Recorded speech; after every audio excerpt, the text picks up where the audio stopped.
আজকের আমাদের আলোচনার বিষয় আমি আগেই তোমাদেরকে জানিয়ে দিয়েছি, সেটা হচ্ছে প্রিন্সিপালস অফ কমিউনিকেশন। আমাদের প্রিন্সিপালস বলতে হচ্ছে যোগাযোগের ক্ষেত্রে যে মৌলিক যে নীতিমালাগুলো রয়েছে, যে বিষয়গুলো যোগাযোগে সাধারণত দেখা যায় মৌলিক বা সংগঠিত হয়ে থাকে বা যোগাযোগের ক্ষেত্রে প্রযোজ্য, সেই বিষয়গুলো কিন্তু আমাদের আজকের আলোচনার বিষয়। একটা বিষয় আমরা সবসময় খেয়াল রাখতে হবে, আমরা খুব সাদামাটা চোখে এভাবেই চিন্তা করি যে যোগাযোগ হচ্ছে খুবই সহজ, খুবই স্বাভাবিক একটি বিষয়। এটা যেমন সত্য, একইভাবে যোগাযোগ কিন্তু অনেক জটিল এবং অনেক ক্রিটিক্যাল বিষয়। সেটা কিভাবে? তো আমাদের সহজ সরল যেমন আছে, একইভাবে আমাদের জটিল এবং ক্রিটিক্যাল বিষয়গুলো এর সঙ্গে সম্পৃক্ত রয়েছে।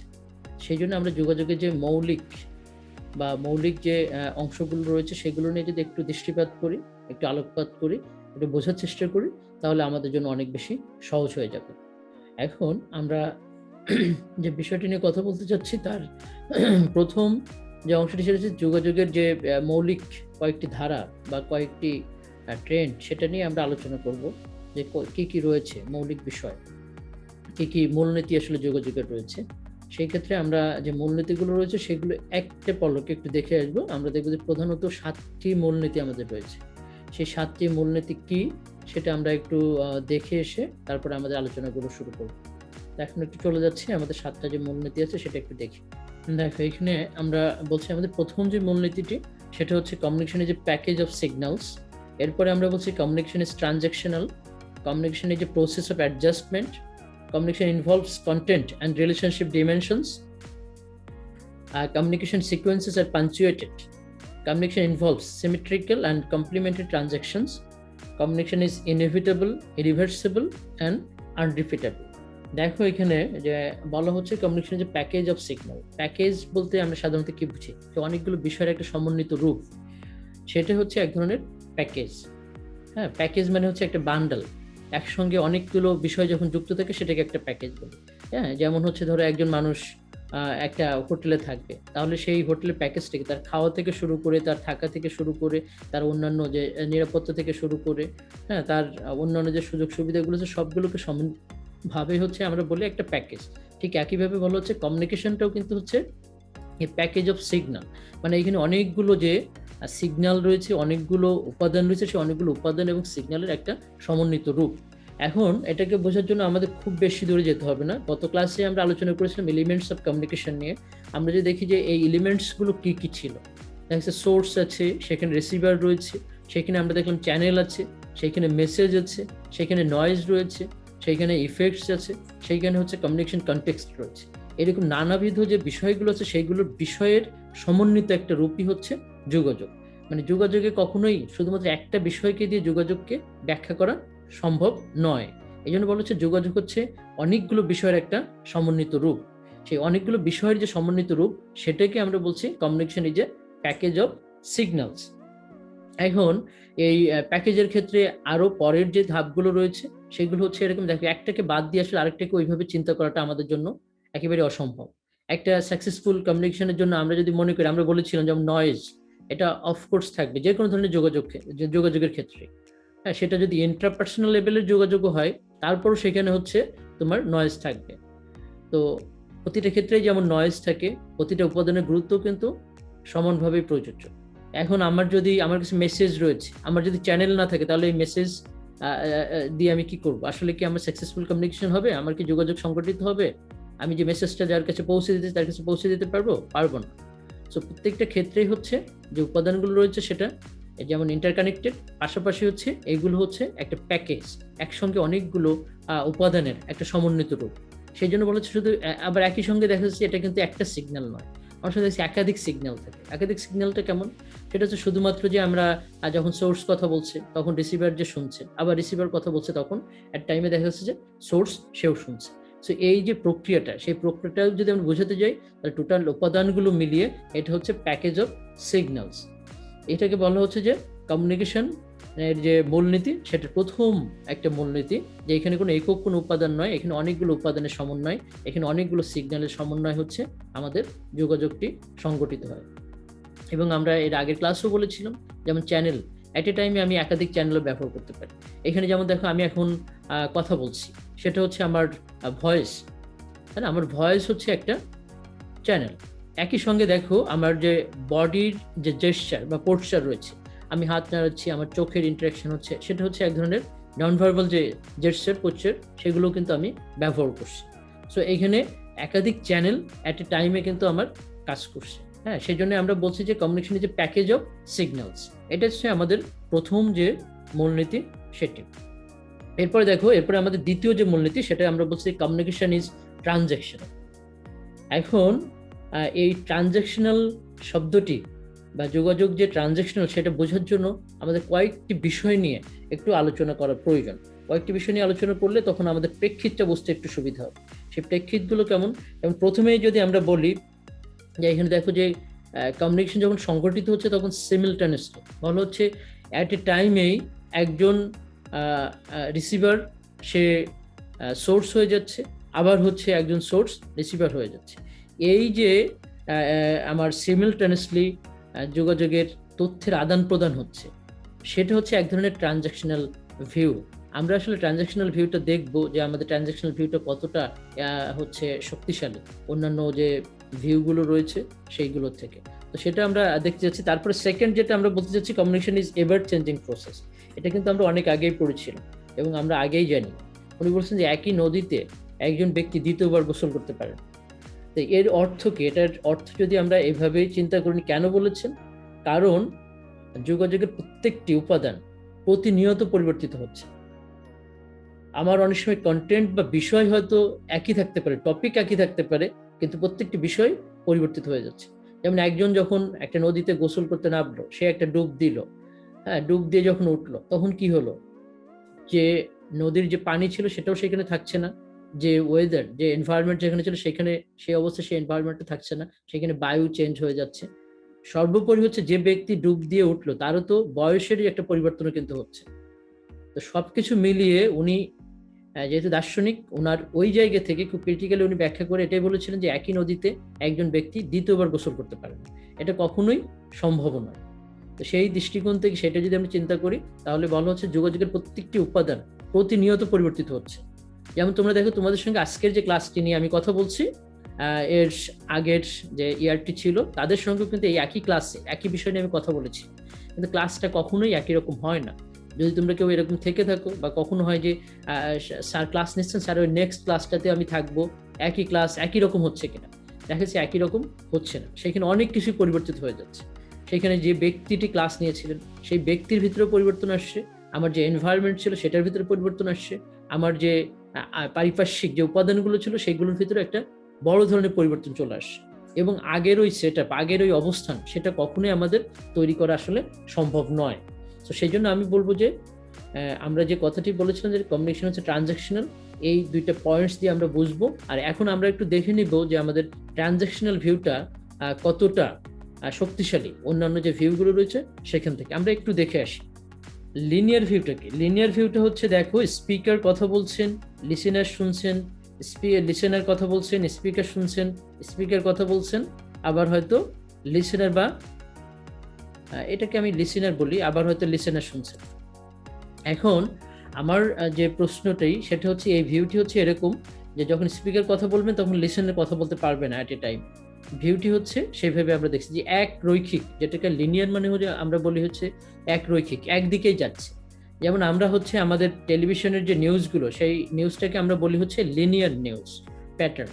কারণ আমাকে ওয়েট করতে হয় কখন সংবাদ আসবে। তোমার ধর খেলার সংবাদ আমি শুনতে চাই, যে বাংলাদেশের খেলার সংবাদ, সেটা আমি জানতে চাই, তাহলে আমাকে কি করতে হচ্ছে? আমাকে অপেক্ষা করতে হচ্ছে কখন খেলাধুলার সংবাদ আসবে। হয়তো রাজনীতি সংবাদ বা অন্যান্য গুরুত্বপূর্ণ সংবাদ থাকলে সেই সংবাদ শেষ করে হয়তো আমি খেলাধুলার সংবাদ শুনতে চাচ্ছি। তো এই যে যখনই আমাকে যেটা দেখাচ্ছে সেই যে ভিউটা, সেটা হচ্ছে একটা লিনিয়ার ভিউ। ইন্টারেক্টিভ ভিউটা বলছে, দেখো, স্পিকার কথা বলছে, লিসেনার শুনছেন, আবার আবার যে হচ্ছে লিসেনার ছিলেন, যে যখন স্পিকার হয়ে যাচ্ছেন তখন যে স্পিকার ছিলেন সে লিসেনার হয়ে যাচ্ছেন, সে কথা শুনছেন। আর আমরা লাস্ট যে ভিউটি দেখছি সেটা হচ্ছে ট্রানজ্যাকশনাল ভিউ। ট্রানজ্যাকশনাল ভিউটার বলা হচ্ছে এটা এতটাই শক্তিশালী এবং এটা এতটাই হচ্ছে ইন্টারেক্টিভ এবং এটার যোগাযোগ এতটাই হচ্ছে তোমার নিজেদের ভিতরে তথ্যের আদান প্রদান এমনভাবেই ঘটছে, সেটা হচ্ছে একজন স্পিকার অ্যাট এ টাইমে উনি স্পিকার হচ্ছেন, অ্যাট এ টাইমে উনি লিসেনার হচ্ছেন।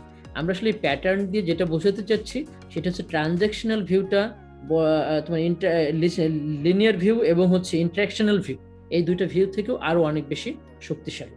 তো সেই জিনিসটা বোঝানোর জন্য আসলে আমরা এই ভিউটা তোমাদেরকে একটু দেখালাম। এখানে এই ভিউটার প্রধান যে জায়গাটি আমাদের একটু দেখতে হবে সেটা হচ্ছে আমরা বলতে ট্রানজ্যাকশনাল ভিউটা অন্যান্য ভিউর তুলনায় আরো অনেক বেশি শক্তিশালী, এবং যোগাযোগটা হচ্ছে এরকম একটা শক্তিশালী মাধ্যম যেখানে দেখা যাচ্ছে যে এই ভিউটা এত দ্রুত এমনভাবে কাজ করে যেখানে শুধুমাত্র যে আমার একজন একটা লিনিয়ার ভিউ হবে বা লিনিয়ার পদ্ধতিতে যোগাযোগ হবে সেটা নয়, যোগাযোগকে এই জন্য বলছে ট্রানজ্যাকশনাল। অ্যাট এ টাইমে মানে আমি এখন কথা বলছি, একই সঙ্গে তোমার ভিতরেও কিন্তু এক ধরনের যোগাযোগ সংগঠিত হচ্ছে, তুমিও চিন্তা করছো, চাইলে তুমি আবার কথা বলতে পারবে। সো এই যে ভিউটা সেটাকে বলা হচ্ছে ট্রানজ্যাকশনাল ভিউ।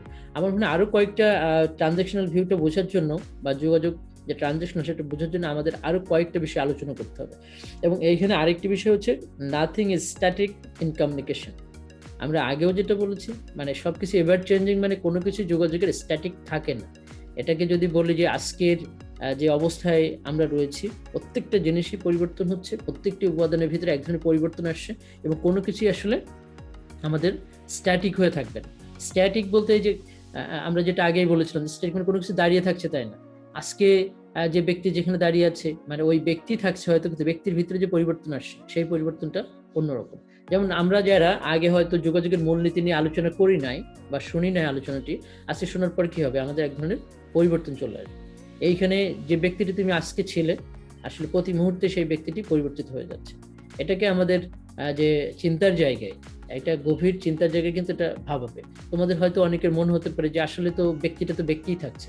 হ্যাঁ, ব্যক্তিটা ব্যক্তিই থাকছে, তার হয়তো নামটি নামই থাকছে, কিন্তু তার ভিতরে জ্ঞানের পরিবর্তন হচ্ছে, তার ভিতরে চিন্তার পরিবর্তন হচ্ছে, হ্যাঁ, তার ভাবনার পরিবর্তন হচ্ছে, তার যে উপস্থাপনা সেটার পরিবর্তন হচ্ছে, এবং সর্বোপরি দেখা যাচ্ছে তার আশেপাশের যে এলিমেন্টসগুলো ছিল সেগুলোও কিন্তু পরিবর্তিত হয়ে যাচ্ছে। এটা তো কখনোই সম্ভব নয়। ধরো এই মুহূর্তে যে বায়ুটি বা যে বায়ু আমার আশেপাশে রয়েছে সেটা প্রতি মুহূর্তে সেইখানেই থাকবে, এই বায়ু তো পরিবর্তিত হয়ে যাচ্ছে, এবং কখনোই কি এমন আবার সম্ভব যে ওই বায়ুটা ঠিক একইভাবে আমার আশেপাশে থাকবে, সেটা থাকা সম্ভব নয়। সেই জন্য বলছে আমাদের প্রত্যেকটা উপাদান, যোগাযোগের যে উপাদানগুলো রয়েছে প্রত্যেকটি উপাদানই হচ্ছে স্ট্যাটিক নয়, প্রত্যেকটি উপাদানই পরিবর্তনশীল। একই সঙ্গে আমরা আরেকটি যদি বলি যে প্রত্যেকটি উপাদান যেমন এলিমেন্টস সেগুলো হচ্ছে তোমার ইন্টারডিপেন্ডেন্ট। এটা কিন্তু আমি প্রথমেই আলোচনার সময় একটু বলেছি, আমাদের যোগাযোগের যে উপাদানগুলো আছে সেই উপাদান একটার সাথে আরেকটা কানেক্টেড, যে কারণে আমরা আলোচনা করার সময় প্রত্যেকটা বিষয় নিয়ে যখন বলি তখন এই কথাগুলো আমাদের চলে আসে যে আমাদের উপাদানগুলোকে আমরা যখন আলাদা আলাদাভাবে ভাগ করি ঠিকই, কিন্তু দেখা যায় একটা উপাদানের সঙ্গে আরেকটা উপাদানের যে রিলেশন সেটাকে কোনোভাবে আমরা অ্যাভয়েড করতে পারছি না, কোনোভাবে আমরা সেই যে সম্পর্ক সেই সম্পর্কে বিচ্ছিন্নভাবে দেখার সুযোগ নাই। যেমন একটি যোগাযোগের পরিস্থিতিতে যদি আমার এমন থাকে যে আমার সোর্স আছে, আমার রিসিভার নাই, যদি রিসিভার না থাকে তাহলে সেটা কিভাবে যোগাযোগ হবে। আমি এটাই বললাম যে এমন কোনো যোগাযোগ পরিস্থিতি যদি থাকে যেখানে হচ্ছে আমার মেসেজ আছে কিন্তু আমার চ্যানেল নাই, হ্যাঁ, তাহলে এই যোগাযোগটা ইনকমপ্লিট হবে। এই যোগাযোগটাকে আমরা আসলে সম্পূর্ণ একটা যোগাযোগ সেটা আমরা বলতে পারবো না, যেটা একটা পরিপূর্ণ যোগাযোগ। তো সেই জন্য একটা উপাদানের সঙ্গে আরেকটা উপাদান ইন্টারকানেক্টেড, একটার সঙ্গে আরেকটা সম্পর্ক। একটা যদি পরিবর্তিত হয় তাহলে অন্যটিও পরিবর্তিত হয়ে যায়। একটা যদি হচ্ছে একটার ভিতরে যদি কোনো ধরনের বিচ্যুতি হয় অন্যগুলোর ভিতরে বিচ্যুতি চলে আসে। যেমন তোমরা দেখবে যে যদি এখন আমি ক্লাস নিচ্ছি কোনো কারণে ইলেকট্রিসিটি চলে গেল তাহলে কি হবে, দেখা যাচ্ছে যে আমি সোর্স হিসেবে এখানে কাজ করছি, তখন সোর্স যদি না থাকে তোমাদের এই যে ক্লাসের যে যোগাযোগটি সেটা কি হবে, সেটা কিন্তু বাধাগ্রস্ত হবে। তার মানে একটা উপাদান যদি মিসিং হয় তাহলে হচ্ছে পুরো যোগাযোগটাই বাধাগ্রস্ত হবে। সেজন্য প্রত্যেকটি উপাদানেরই উপস্থিতি প্রয়োজন। তোমাদের নিশ্চয়ই মনে আছে বা থাকতে পারে, আমি জানি না তোমরা এই এটা পড়েছিলে কিনা, যে একটা শরীরের মানে একটা মানুষের শরীরের প্রত্যেকটি উপাদানই বলছে যে তারা সবচেয়ে গুরুত্বপূর্ণ। হ্যাঁ, চোখ বলছে সে সবচেয়ে গুরুত্বপূর্ণ, মুখ বলছে সে সবচেয়ে গুরুত্বপূর্ণ, হাত বলছে সে গুরুত্বপূর্ণ, আমাদের দেখা যাচ্ছে পা বলছে সে সবচেয়ে গুরুত্বপূর্ণ, আবার দেখা যাচ্ছে যে আমাদের যে পেট সে বলছে সে সবচেয়ে গুরুত্বপূর্ণ। আসলে কে সবচেয়ে গুরুত্বপূর্ণ সেটা যখন কেউ ভাগ করছে, সে একজন আরেকজনের থেকে বেশি গুরুত্বপূর্ণ এরকম মনে করছে। কেউ বলছে যে আমি হেড, মাথাটাই সবচেয়ে গুরুত্বপূর্ণ, এরকম নানা বিষয় থাকে। কিন্তু দেখা যাচ্ছে যে আসলে সবগুলো উপাদানই সমানভাবে গুরুত্বপূর্ণ। কোনো উপাদানকে বাদ দিয়ে একটা পরিপূর্ণ মানুষ হওয়া আসলে সম্ভব নয়, বা একটা মানুষের পরিপূর্ণ বায়োলজিক্যাল যে গঠন সেটাকে অ্যাভয়েড করার সুযোগ নেই। এখন একজন মানুষের যদি হাতের সমস্যা হয় তাহলে কি তার পুরো দেখা যাচ্ছে যে তার জীবনে বা তার লাইফে কিন্তু এক ধরনের একটা ইম্প্যাক্ট বা প্রভাব পড়বে। হ্যাঁ, কারো যদি চোখের সমস্যা সেটাও একটা ইম্প্যাক্ট করবে, একইভাবে কেউ যদি খেতে না পারে সেটাও ইম্প্যাক্ট করবে। তো এরকমই দেখা যাচ্ছে তোমরা পড়েছিলে যে এরকম ঘটনা ঘটলো, কি হলো যে মুখ আসলে খাওয়া বন্ধ করে দিয়েছে, তাহলে কি হবে? দেখা যাচ্ছে যে শরীর ভেঙে পড়ছে, আর অন্যান্য যারা ছিল তারাও হয়তো চিন্তা করলো না। হ্যাঁ, তারপরে কেউ হয়তো এই তোমার হাতের কাজ করছে না, পা বলছে আমি চলবো না, আমি এভাবে বসে থাকবো। এরকম নানা বিষয়ের ভিতরে দেখা গেলে প্রত্যেকটি উপাদানই গুরুত্বপূর্ণ। ঠিক একইভাবে আমরা বলবো যে আমাদের যোগাযোগের ক্ষেত্রেও আমাদের যে উপাদানগুলো আছে এই প্রত্যেকটি উপাদানই হচ্ছে সমানভাবে গুরুত্বপূর্ণ এবং একটা আরেকটার সঙ্গে হচ্ছে কানেক্টেড, একটার সাথে আরেকটার এক ধরনের আন্তঃসম্পর্ক, সেই আন্তঃসম্পর্ক রয়েছে। আমার মনে হয় যে আমরা এই আলোচনা দিয়ে বুঝতে পেরেছি যে যোগাযোগটাকে এই জন্য বলা হচ্ছে ট্রানজ্যাকশনাল। এটা অনেক বেশি গতিশীল।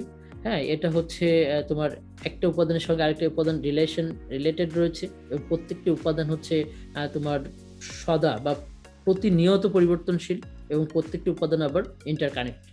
সেই জন্য যোগাযোগকে বলা হচ্ছে যোগাযোগে যে ট্রানজ্যাকশনাল। হ্যাঁ, কমিউনিকেশন ইজ ট্রানজ্যাকশনাল। ওকে, এরপরে আমাদের থার্ড যে পয়েন্টটি ছিল, আমরা সেই থার্ড পয়েন্টটিতে চলে যাচ্ছি। এটা বলেছে communication is a process of adjustment. এখন দেখো, আমরা বলছি যে অ্যাডজাস্টমেন্ট মানে আমরা জানি কোনো কিছুর সাথে মানিয়ে নেওয়া, তাই না? Communication is a process of adjustment, মানে যোগাযোগের যে প্রক্রিয়াটা, সেই প্রক্রিয়াটা হচ্ছে সবকিছুর সাথে মানিয়ে নেওয়া। এখন মানিয়ে নেওয়া বলতে আমরা এইখানে এই মূলনীতি দিয়ে এটাই বোঝানো হচ্ছে কোনো বিষয় বা কোনো বিষয় যখন আমরা যোগাযোগ করি তখন কি হয়, সাধারণত ওই পরিবেশ, ওই পরিস্থিতির সাথে আমরা নিজেদেরকে চেষ্টা করি মানিয়ে নেওয়ার। যেমন এখন আমি কথা বলছি বাংলায়, তো সাধারণত কি হচ্ছে, তোমরাও কিন্তু বাংলার সঙ্গে বা বাংলা যে ভাষাটি সেটা তোমরা বুঝতে পারছো এবং তোমরা নিজেদেরকে সেভাবেই মানিয়ে নেওয়ার চেষ্টা করছো। আবার আমরা বলছি যোগাযোগের যে পরিস্থিতিটা সেটা যদি চিন্তা করি যে স্বাভাবিক অবস্থায় আমরা এখন নাই, সেই কারণে আমরা এখন অনলাইনে ক্লাস করছি।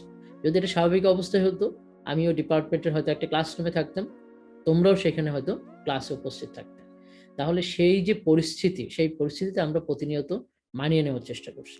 এখন অনেক সময় থাকে যে এক একটা সোসাইটিতে দেখা যাচ্ছে এক এক ধরনের বিহেভিয়ার থাকে। আমরা কিন্তু এটা আগেও বলেছি যে সোসাইটির ভিতরে সোসাইটি টু সোসাইটি এটা ভ্যারি করে, কালচার টু কালচার ভ্যারি করে, কান্ট্রি টু কান্ট্রি ভ্যারি করে। তো সেটার জায়গায়ও আমরা কিন্তু ওই পরিস্থিতিতে নিজেদেরকে মানিয়ে নেওয়ার চেষ্টা করি। যখন আমরা ভিন্ন একটা দেশে যাচ্ছি, অন্য একটা দেশে যাচ্ছি, তখন সেই দেশের যে পরিস্থিতি, সেই দেশের যে নিয়ম নীতি রয়েছে, সেগুলো কিন্তু আমরা অনুসরণ করেই চলার চেষ্টা করি। এবং তাদের সাথে যোগাযোগ করতে হলে তো আমাকে সেই একই ভাষা, সেই ভাষায় যদি আমার দক্ষতা না থাকে, সেই ভাষা যদি আমার জানা না থাকে, তাহলে তো তাদের সঙ্গে আসলে যোগাযোগটা সংগঠিত হবে না। হ্যাঁ, তো সেটা আমাদের একটা গুরুত্বপূর্ণ বিষয়, এবং এটাও যোগাযোগের একটা মূলনীতি যে যোগাযোগটা হচ্ছে মানিয়ে নেওয়ার মতোই একটা বিষয়, যে মানিয়ে নিতে হয় ওই পরিস্থিতির সঙ্গে, ওই যে আমার সিচুয়েশনটি তৈরি হচ্ছে, সেই সিচুয়েশনের সঙ্গে নিজেকে মানিয়ে নেওয়া। এখানে অনেকগুলো, যদি আমরা একটা ছোট্ট উদাহরণ দেওয়ার চেষ্টা করি। হ্যাঁ, উদাহরণটা হচ্ছে যে যেমন ধরো আই কন্ট্যাক্ট। আমরা বলবো যে তোমরা এটা আগেও হয়তো পড়তে পারো যে এক একটা দেশের আই কন্ট্যাক্ট কিন্তু এক এক রকম।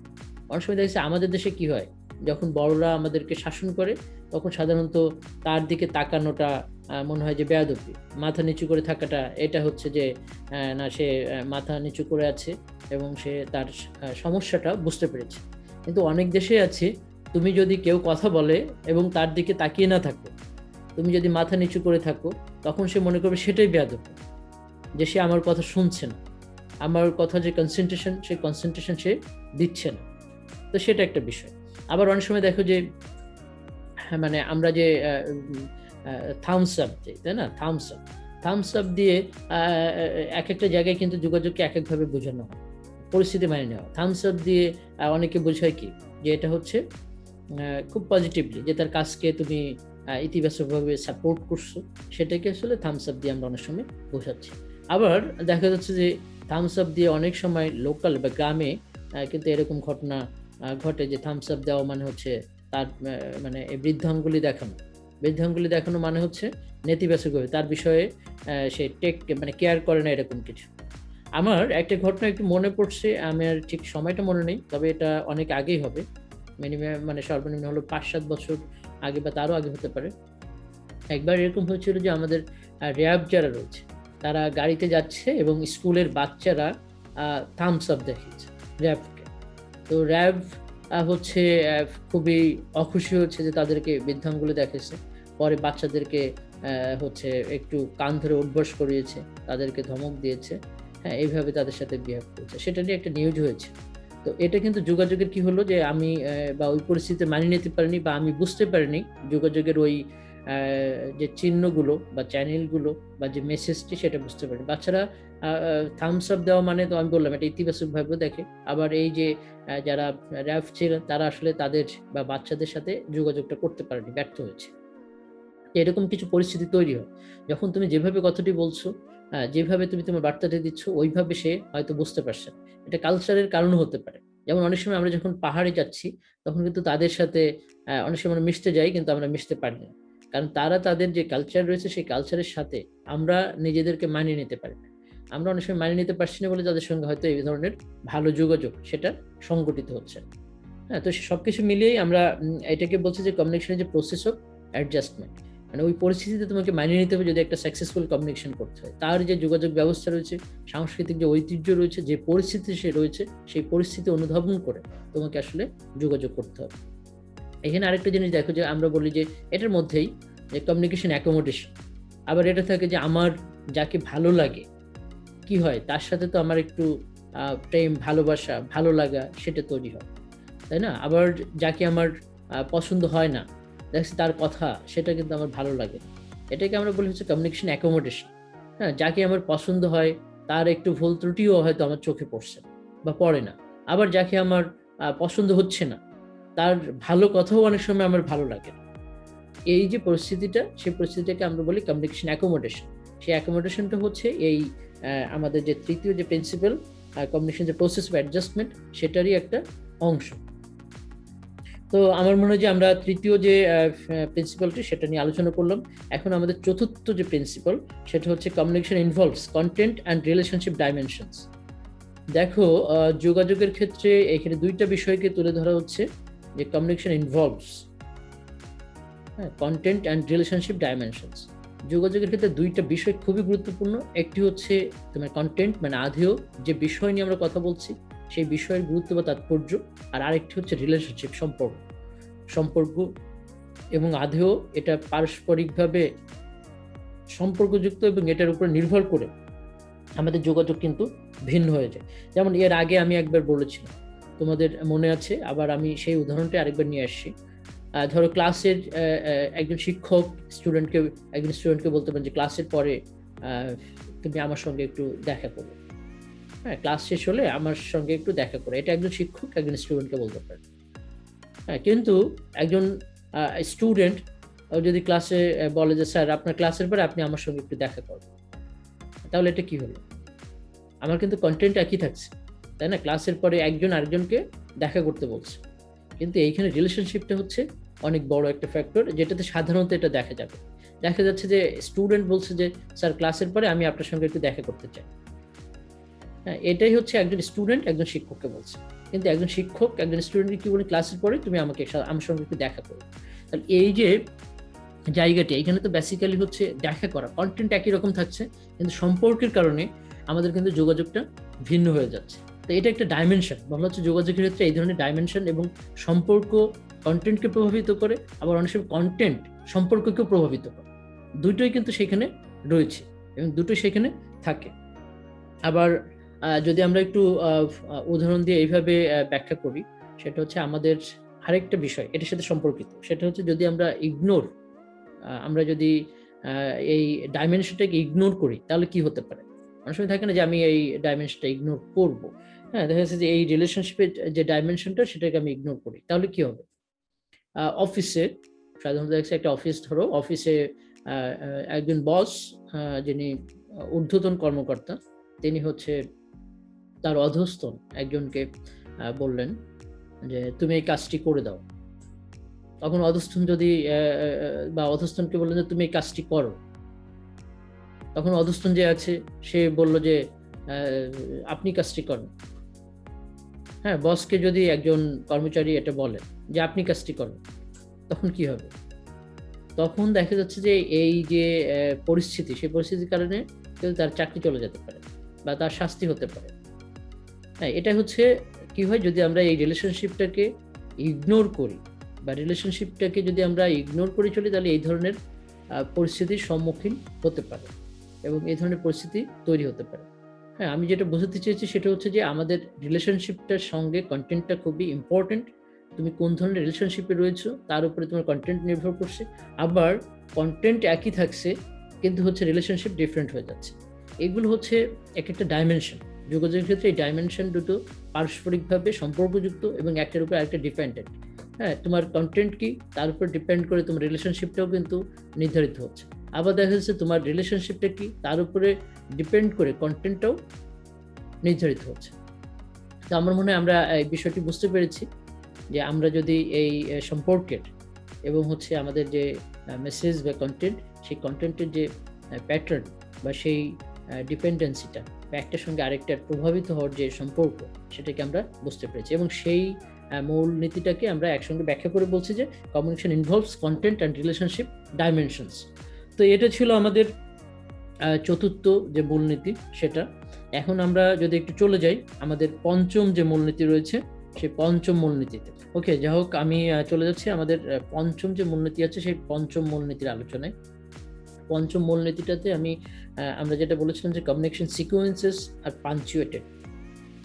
দেখো এখানে এই সিকোয়েন্সেস আর পাঞ্চুয়েটেড দিয়ে খুব সহজভাবে যদি আমরা ব্যাখ্যা করি যে প্রত্যেকটা যোগাযোগ পরিস্থিতিতে কি হয়, আমরা যদি পরিস্থিতিগুলো ব্যাখ্যা করি, সেখানে একজন সোর্স থাকছে, একজন রিসিভার থাকছে, সেইখানে হচ্ছে তোমার চ্যানেল থাকবে, সেখানে মেসেজ থাকবে, সেখানে নয়েজ থাকবে, হ্যাঁ, সেখানে ইফেক্টস থাকবে, সেখানে কমিউনিকেশন কনটেক্সট থাকবে।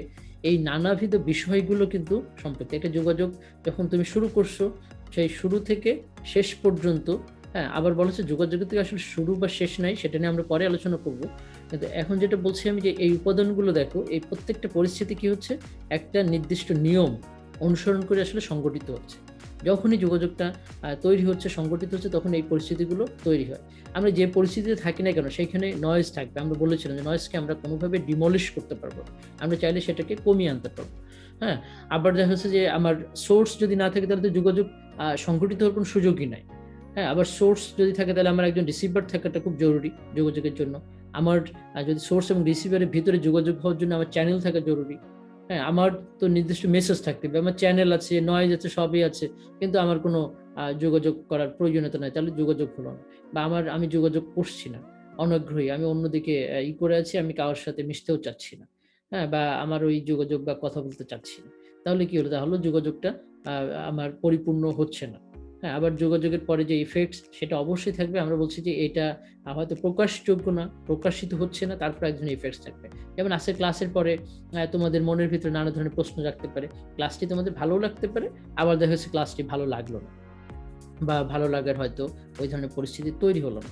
হ্যাঁ, যে আজকের ক্লাসটি আমার অত বেশি ভালো লাগে নাই। আবার হতে পারে যে দুই একটা জিনিস হয়তো তুমি শিখেছো যেটা তোমার নতুন জ্ঞানের জায়গায় হয়তো প্রভাব বিস্তার করতে পারে, নতুন কিছু তুমি হয়তো যোগাযোগ সম্পর্কে জানতে পারবে। তো সেই জন্যই বলা হচ্ছে যে কমিউনিকেশন সিকোয়েন্সেস আর পাঞ্চুয়েটেড। এখানে আসলে কোনো ক্লিয়ার কাট শুরু নাই। আমরা যদি ওইভাবে বলি যে যোগাযোগ কবে থেকে আসলে শুরু হয়েছিল, এটা আমরা কিন্তু বলতে পারছি না।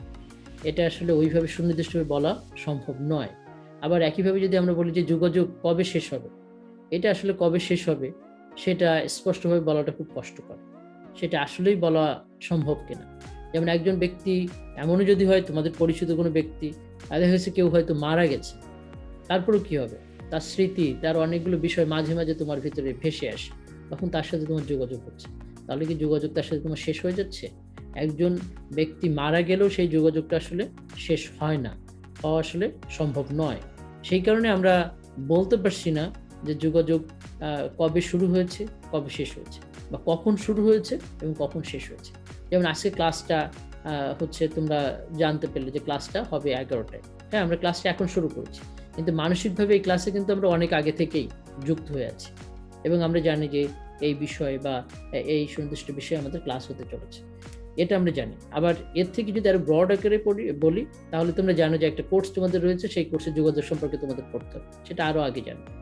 হ্যাঁ, তো আরো যদি বৃহৎ আকারে বলি, সেটা হচ্ছে এই বিশ্ববিদ্যালয়, জাহাঙ্গীরনগর বিশ্ববিদ্যালয়ে তোমরা পড়ালেখা করছো, সেটাও কিন্তু তুমি অনেক আগে থেকে প্রস্তুতি নিয়ে, সেই 1.5 বছর আগে বা 2 বছর হয়েছে হয়তো, এমন হবে 2 বছর আগে তুমি হচ্ছে প্রস্তুতি নিয়েছো যে মানসিকভাবে তুমি জাহাঙ্গীরনগরে পড়বে, বা তারও আগে হতে পারে।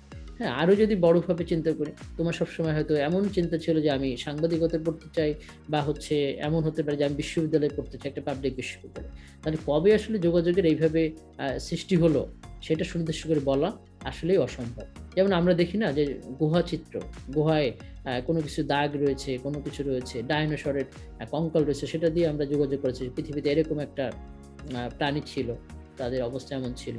হ্যাঁ, সেটা নিয়ে আমরা যোগাযোগ করছি। তাহলে সেই জন্য বলা হচ্ছে যোগাযোগ ঠিক কখন শুরু হয়েছে এবং কখন এটা শেষ হবে, সেটা বলা আসলেই অসম্ভব। এটা আমরা বলতে পারছি, সুনির্দিষ্টভাবে এটা আর শুরু বা শেষ এটা বলা সম্ভব নয়। যাই হোক, তো সেটা দিয়ে আমরা আমাদের যে পঞ্চম যে প্রিন্সিপাল, সেটাকে ব্যাখ্যা করলাম। এবং পঞ্চম প্রিন্সিপালটি আমাদের ছিল কমিউনিকেশন সিকোয়েন্সেস আর পাঞ্চুয়েটেড। মানে আমরা সংক্ষিপ্তভাবে বলছি, একটা সুনির্দিষ্ট নিয়ম মেনে আসলে যোগাযোগটি সংগঠিত হয়, এবং সেইখানে আমরা বলছি প্রত্যেকটি উপাদান উপস্থিত থাকে এবং প্রত্যেকটি উপাদানের কিছু ভূমিকা থাকে। সেই ভূমিকাগুলো যখন কার্যকরভাবে কাজ করে, তখনই একটা সাকসেসফুল কমিউনিকেশন আমাদের সংগঠিত হয়। ওকে, এখন 6, ষষ্ঠ যে প্রিন্সিপালটি, সেটা আমরা বলছিলাম communication involves symmetrical and complementary transactions. দেখো, বলা হচ্ছে যোগাযোগের ভিতরে সিমেট্রিক্যাল মানে হচ্ছে একই রকম, হ্যাঁ, এবং হচ্ছে আমরা বলছি কমপ্লিমেন্টারি মানে হচ্ছে ঠিকই বিপরীতধর্মী যে ট্রানজাকশন বা নিজেদের ভিতরে যে আদান প্রদান তথ্য বা সামগ্রিক বিষয়, সেটাকে বোঝানো হচ্ছে। যোগাযোগের ভিতরে সম্পৃক্ততা রয়েছে, সিমেট্রিক্যাল যেমন আছে, আবার কমপ্লিমেন্টারি আছে। হ্যাঁ, তো সাধারণত দেখা যাচ্ছে সিমেট্রিক্যাল যোগাযোগটা কেমন, যেমন দেখা যাচ্ছে 2 জন ব্যক্তি হয়তো একসঙ্গে থাকেন, স্বামী স্ত্রী ধরো একসঙ্গে থাকেন, তাদের কি হচ্ছে, তাদের 2 জনের আচরণ যদি একই রকম হয়, যে 2 জনই শান্ত প্রকৃতির, তাহলে কি হলো, তাদের আচরণগুলো একই রকম। আবার দেখা যাচ্ছে 2 জনই হচ্ছে খুবই মানে রাগী স্বভাব, তাহলে কি হবে, তাদের হচ্ছে তোমার 2 জনই রাগী হওয়ার কারণে তাদের ভিতরে একজনের সিমেট্রিক্যাল বিহেভিয়ার বা সিমেট্রিক্যাল হচ্ছে এক ধরনের যোগাযোগ, সেটাই হবে যে 2 জনই উচ্চস্বরে কথা বলে, আবার 2 জনই হচ্ছে শান্ত প্রকৃতি। তো এই ধরনের যখন ঘটনাগুলো থাকে, সেটাকে আমরা বলি আসলে সিমেট্রিক্যাল হচ্ছে আচরণ, একই রকম।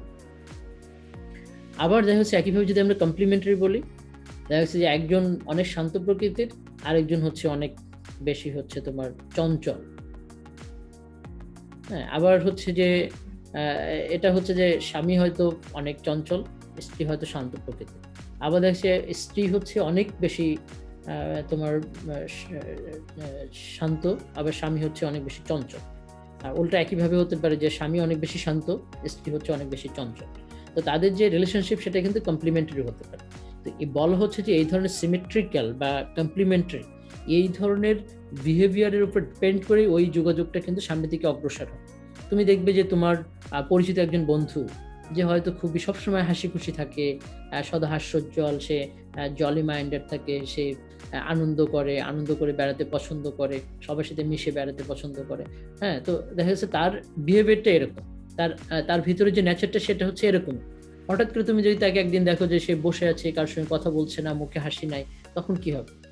তখন তোমার মনে হবে যে এটা কেন হলো, নিশ্চয়ই ভিন্ন কিছু ঘটেছে, একটা পরিবর্তন তার ভিতরে আসে, কোনো ধরনের অঘটন হয়তো ঘটতে পারে, কোনো ধরনের সমস্যা তার সৃষ্টি হচ্ছে। তখন কিন্তু তুমি জানতে চাও যে কেন সে এরকম ভাবে বসে আছে, কেন সে চঞ্চল নয়। হ্যাঁ, আবার দেখেছে তোমার যে বন্ধুটি খুবই শান্ত, কম কথা বলে, সে যদি হঠাৎ করে অনেক মানে হাসি খুশি হয়ে যায়, দেখা যাচ্ছে সে হয়তো লাফালাফি করছে, সে হয়তো নাচানাচি করছে, তখন কি হবে? তখন তুমি বলবে যে হঠাৎ করে সে কেন এরকম হলো, বিশেষ কিছু একটা ঘটেছে, কি ঘটেছে সেটা তুমি হয়তো জানতে চাইতে পারো। তো এটা হচ্ছে একটা প্যাটার্ন, বলা হচ্ছে যে এই যে প্যাটার্নগুলো সিমেট্রিক্যাল এবং কমপ্লিমেন্টারি, এই যে বিহেভিয়ার বা এই যে আচরণ, সেই আচরণের উপর ডিপেন্ড করে আসলে সম্পর্কগুলো সামনের দিকে এগিয়ে চলে।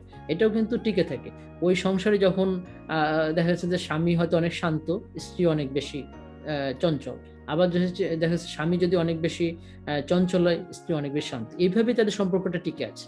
হঠাৎ করে যদি দুইজনই শান্ত হয়ে পড়ে, তাহলে কিন্তু সম্পর্কে একটা অবনতি হবে। আবার হঠাৎ করে যদি দুইজনই চঞ্চল হয়ে যায়, তাহলে কিন্তু ওই সম্পর্ক আবার দেখা যাচ্ছে যে একটু প্রবলেমেটিক হয়ে যায়। কারণ যে ন্যাচারের, তার ওই ন্যাচারটাই ভিতরে যখন পরিবর্তন আসবে, তখন কিন্তু সম্পর্কগুলোর ভিতরেও এক ধরনের পরিবর্তন চলে আসবে। আবার এইটাকে দেখো অনেক সময় এমন হতে পারে, যেটাকে আমি বলছি রিজিড কমপ্লিমেন্ট। হ্যাঁ, রিজিড কমপ্লিমেন্টারিটা কেমন? অনেক সময় থাকে না, আমাদের ছেলে মেয়েরা দেখো বাড়িতে, তোমরা যারা অনেকেই থাকো, আমি সবাই কথাই বলছি না, হয়তো এমন আছে যে বাড়ির মশারিটা সেটা হচ্ছে মা খুলে দেন, মা আবার মশারিটা টানিয়ে দেন, হ্যাঁ, কাঁথাটা ভাঁজ করেন মা, হ্যাঁ, তারপর হচ্ছে মুখে ভাত তুলে খাওয়া দিচ্ছেন, অনেকে মেখে যে ভাত খাবে সেটা পারছেন না, মাছের কাঁটা বেছে যে খেতে হবে সেটা পারছে না। এই যে পরিস্থিতির, এটাতে কি হয়, এক ধরনের ডিপেন্ডেন্সি তৈরি হয়েছে। যখন ওই ছেলেটা বা ওই মেয়েটা যখন হলে এসে বসবাস করবে, বা বাসা থেকে বাইরে এসে বসবাস করছে, যেখানে তার হয়তো বিশ্ববিদ্যালয়ে মানে পড়তে হলে সেটা করতে হচ্ছে, তখন তার জন্য কিন্তু একটা প্রবলেম তৈরি হয়।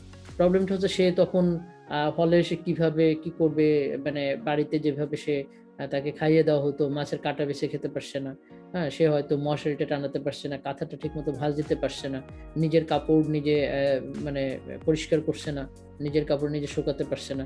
মানে নিজের কাজগুলো নিজেকে না করতে দেওয়ার ফলে ওই ছেলেটি বা ওই মেয়েটি যে ধরনের ডিপেন্ডেন্ট হয়ে পড়েছিল তার মায়ের উপরে, দেখা যাচ্ছে হলে বা বাইরে এসে তার জন্য সেটা এক ধরনের সমস্যা সৃষ্টি করছে।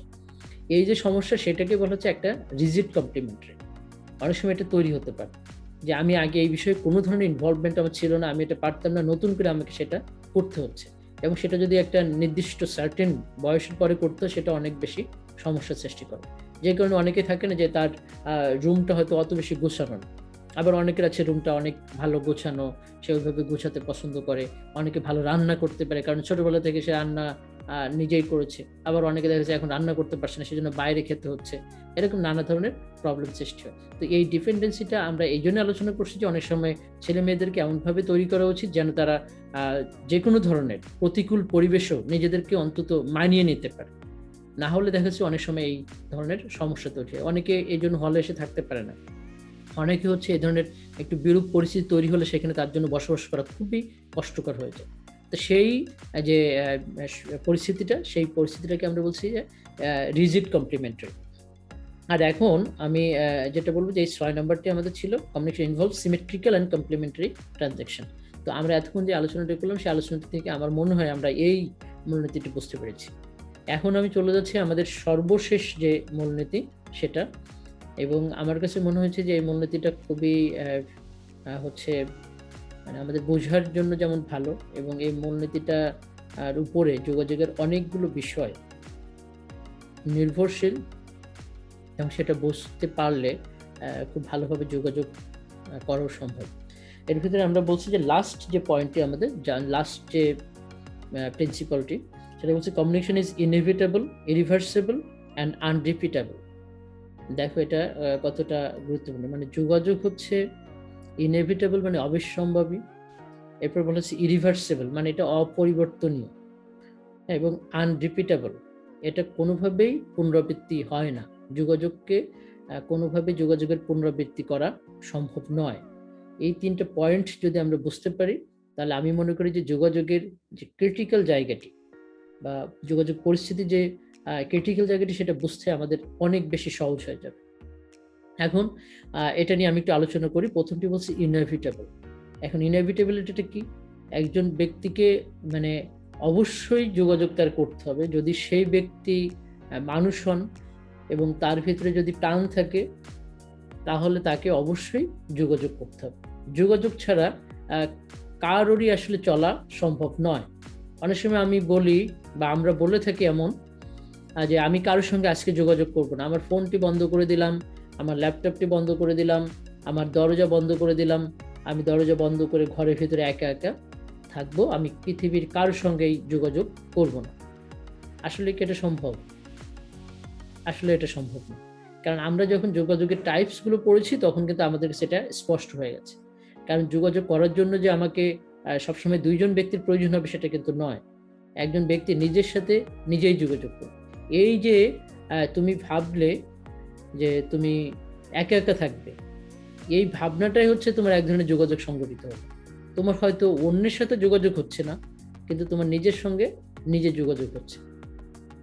তুমি এই যে পরিস্থিতি, এই যে সিচুয়েশনটা তুমি তৈরি করেছো, এই যে সিদ্ধান্তটি তুমি নিয়েছো, সেটাই হচ্ছে তোমার একটা যোগাযোগ। এবং কি হবে, তুমি যদি তোমার দেহে যদি প্রাণ থাকে, তাহলে তুমি সাধারণত কি করবে, একা যদি বদ্ধ ঘরে থাকে তখন তুমি চিন্তা করবে, একে নিয়ে ভাববে, ওকে নিয়ে ভাববে, অন্য কোনো বিষয় নিয়ে ভাববে, তুমি পড়ালেখা নিয়ে ভাবতে পারো, ভবিষ্যৎ নিয়ে ভাবতে পারো, তুমি তোমার সম্পর্ক নিয়ে ভাবতে পারো, তুমি তোমার ভালো বন্ধুকে নিয়ে ভাবতে পারো, তুমি তোমার দুষ্ট বন্ধুকে নিয়ে ভাবতে পারো, তোমার বাবা মাকে নিয়ে ভাবতে পারো, তোমার ভাই বোনকে নিয়ে ভাবতে পারো, তোমার আত্মীয় স্বজনকে নিয়ে ভাবতে পারো। সো এই যে ভাবনাটা, সেই ভাবনাগুলো যখন তোমার ভিতরে আসবে, এমনকি তুমি হতে পারে যে তুমি একটা মুভি নিয়েও চিন্তা করছো, তুমি হয়তো একটা গান নিয়ে চিন্তা করছো, হ্যাঁ, তুমি হয়তো একটা হচ্ছে সুন্দর কবিতা, সেটা নিয়ে তুমি চিন্তা করছো। তো এই যে চিন্তাগুলো তুমি করছো, এই চিন্তা করাটাও হচ্ছে তোমার এক ধরনের যোগাযোগ। তার মানে আমরা বলছি যোগাযোগটা অবিসম্ভাবী। সেটা যদি তুমি যদি মানুষ হও, তোমার ভিতরে যদি মানে জীবন থাকে, তাহলে তোমাকে যোগাযোগ করতে হবে। এই যোগাযোগের বাইরে যাওয়ার কোনো সুযোগ আমাদের নাই। হ্যাঁ, এবং আমাদের যোগাযোগ করা ছাড়া এর কোনো মানে যোগাযোগ থেকে বিচ্ছিন্ন থাকার কোনো সুযোগই আমাদের নাই। আমাদের যোগাযোগ অবশ্যই করতে হবে, এবং এই জন্যই বলা হচ্ছে যে যোগাযোগ হচ্ছে অবিসম্বাদ, ইনএভিটেবল। ওকে, সেকেন্ড যে পয়েন্টটি, সেটা আমরা বলছি যে ইরিভার্সেবল। তো ইরিভার্সিবিলিটি বোঝার জন্য আমরা একটু যদি অন্যদিকে যাই, দেখো আমরা যেটা বলছি যে রিভার্সেবলটা, যেটাকে রিভার্স করা যায়, যেমন পানিকে হচ্ছে যখন আমি পানির যে তাপমাত্রা কমিয়ে আনছি, -4 ডিগ্রি ধরে নিয়ে আসলাম, -4 ডিগ্রি সেলসিয়াস তাপমাত্রা কি হবে, আমার পানিটা বরফ হয়ে যাবে, নাকি বরফ হবে না -4 ডিগ্রি? জি স্যার। যারা তোমরা বিজ্ঞানের ছাত্র ছিলে, তোমরা হয়তো আরেকটু আমাদেরকে ভালো ধারণা দিতে পারবে যে -4 ডিগ্রি সেলসিয়াস তাপমাত্রা দেখা যাচ্ছে আমার যে পানিটি, সেটা বরফে পরিণত হয়ে যাচ্ছে, তাই না? এটাকে আবার কি, জি স্যার। বরফটাকে আমি আবার পানি করতে পারবো। বরফটা যদি আমি স্বাভাবিকভাবে একটা স্বাভাবিক পরিবেশে রেখে দিই, যেখানকার টেম্পারেচার, যেমন ধরো এখন আমাদের টেম্পারেচার যদি আমি ধরি যে 28 বা 30 বা 32 রয়েছে, এই 28, 30, 32-এ যদি আমি 1 খণ্ড বরফ রেখে দিই, তাহলে কি হবে, এটা বরফটা গলে আবার পানি হয়ে যাবে, ধীরে ধীরে পানি হয়ে যাবে, আবার পানি হয়ে যাবে। তো এটা হচ্ছে রিভার্সেবল, যে আমার বরফটি গলে পানি হলো, আবার ওই পানিকে আমি যদি আবার -4 ডিগ্রি সেলসিয়াস তাপমাত্রা নিয়ে যাই, ওটা আবার বরফ হয়ে যাবে। তার মানে এটা হচ্ছে রিভার্সেবল, প্রতিনিয়ত এটা পরিবর্তনশীল। সো সেটা আমরা করতে পারি। আবার যদি আমরা চিন্তা করি, দেখো যে একটা আম, হ্যাঁ, পাকা আম, এখন তো তোমরা আমের সিজন, সবাই নিশ্চয়ই আম, লিচু এগুলো খাওয়ার চেষ্টা করছো। আর যাদের বাড়ি মূলত হচ্ছে এই এলাকাগুলোতে রয়েছে, যেখানে দিনাজপুর বা হচ্ছে রাজশাহী, অন্যান্য জায়গায় আছে, যাদের বাড়ি এই অঞ্চলগুলোতে রয়েছে, মানে আমাদের ওই দক্ষিণ তো না, এটা হচ্ছে উত্তরবঙ্গে যাদের বাড়ি রয়েছে, তারা হয়তো অনেকে ভালো আম বা হচ্ছে লিচু এগুলো খেতে পারছে।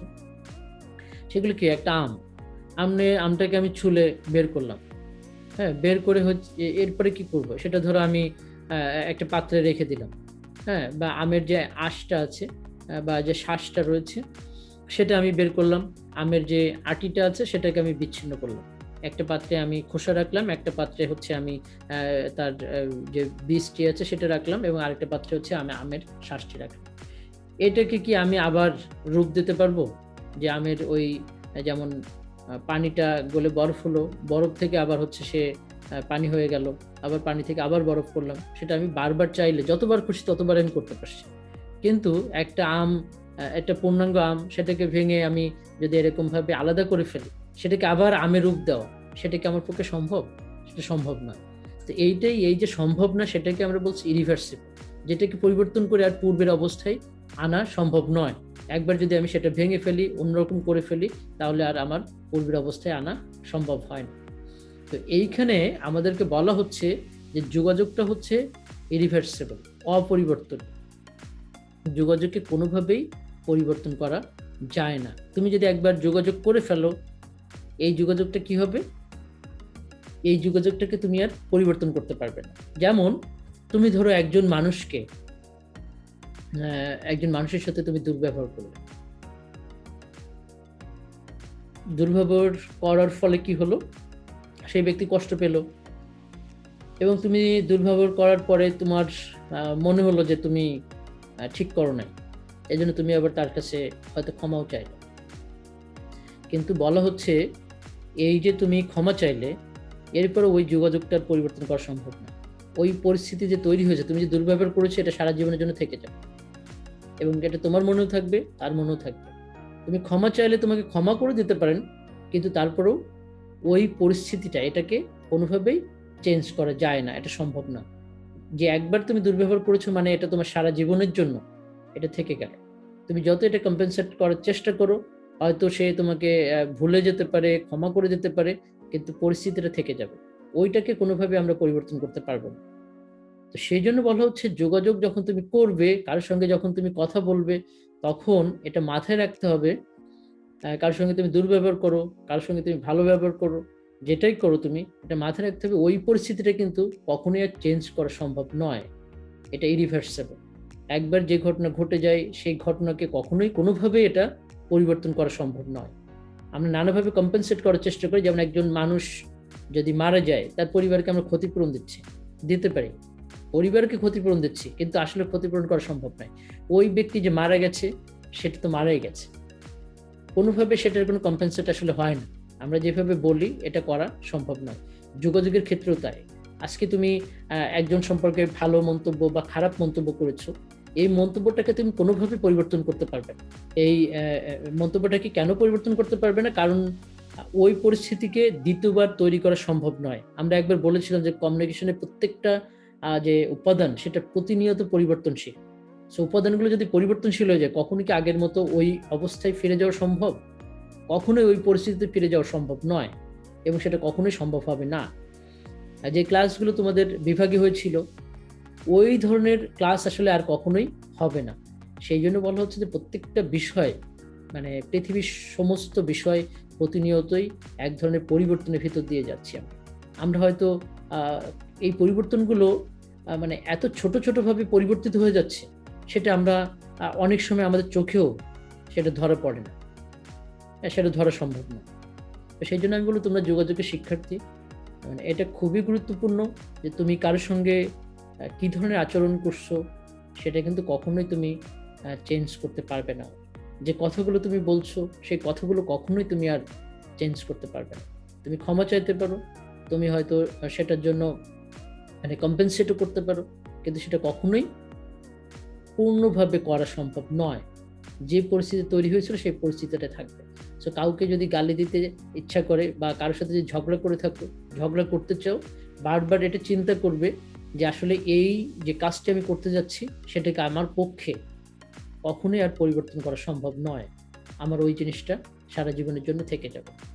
সো আমি তোমাদেরকে বলবো, যোগাযোগ শিক্ষার্থী হিসেবে তোমরা এই জিনিসগুলো খুব মাথায় রাখবে, এবং তোমরা নিজেরাও চিন্তা করে দেখো, তোমাদের লাইফে যদি এরকম ঘটনা ঘটে থাকে, কোনো বন্ধু তোমাকে কষ্ট দিয়ে থাকলে, কেউ তোমাকে যদি গালিগালাজ করে থাকে, কেউ তোমাকে মারধর করে থাকে, সেটা তুমি সারা জীবনে কখনোই ভুলবে না।